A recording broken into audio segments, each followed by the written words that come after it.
एक गांव में रघु नाम का किसान रहता था। उसके पास एक छोटा सा खेत था जहां वह दिन रात मेहनत करता था। लेकिन उसकी सारी मेहनत के बावजूद वह मुश्किल से अपने परिवार का पेट भर पाता था। सुनो जी, इतनी मेहनत करने के बाद भी हमारे पास खाने को कुछ नहीं बचता। हमारी ये जिंदगी कब बदलेगी?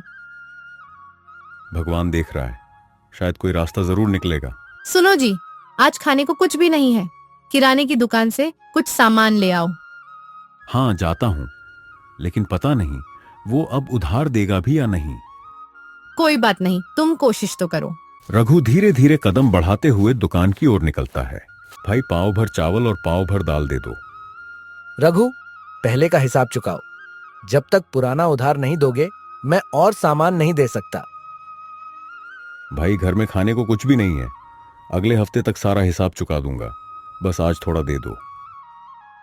ठीक है, ये आखिरी बार उधार दे रहा हूं। अगली बार हिसाब साफ होना चाहिए। रघु सिर झुकाकर धन्यवाद करता है और सामान लेकर लौटने लगता है। रघु रास्ते में एक भिखारी को कराहते हुए देखता है। पानी, पानी। भाई, क्या हुआ? ऐसे हालत में क्यों पड़े हो? मैंने 4 दिनों से कुछ नहीं खाया। भूख से हालत खराब हो गई है।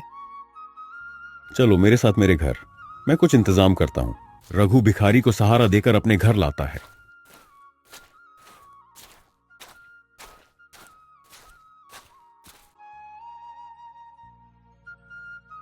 राधा, ये भाई 4 दिन से भूखा है, दाल चावल बना दो इनके लिए।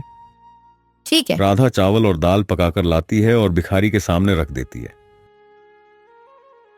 भगवान तुम्हारा भला करे। तुम दोनों बहुत नेक हो। भिखारी सारा खाना खा जाता है। रघु और राधा भूखे रह जाते हैं। भिखारी धन्यवाद देकर चला जाता है।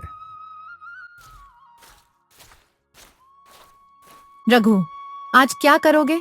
किराने वाला अब सामान नहीं देगा और घर में कुछ भी नहीं बचा।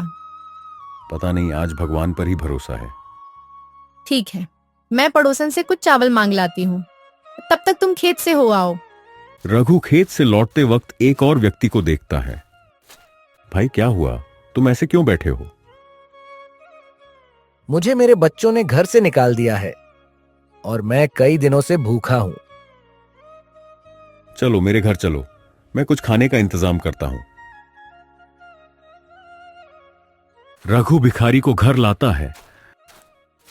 राधा सब समझ जाती है। वह पकाया हुआ चावल भिखारी को दे देती है।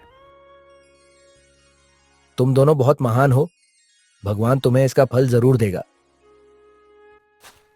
भिखारी खाने के बाद चला जाता है। रघु और राधा उदास होकर भूखे बैठ जाते हैं। राधा झूठे बर्तन धो रही होती है। जैसे ही वह भिखारी की थाली को धोती है, एक चमकदार रोशनी फैलती है। राधा चौंक कर थाली देखती है। रघु, जल्दी आओ, देखो ये क्या हुआ। रघु दौड़ता हुआ आता है और चमचमाती सोने की थाली देखकर हैरान रह जाता है। ये तो वही थाली है जिसमें भिखारी ने खाया था। ये कैसे हुआ? ये भगवान का कोई चमत्कार है, हमारी दया और सेवा का फल है।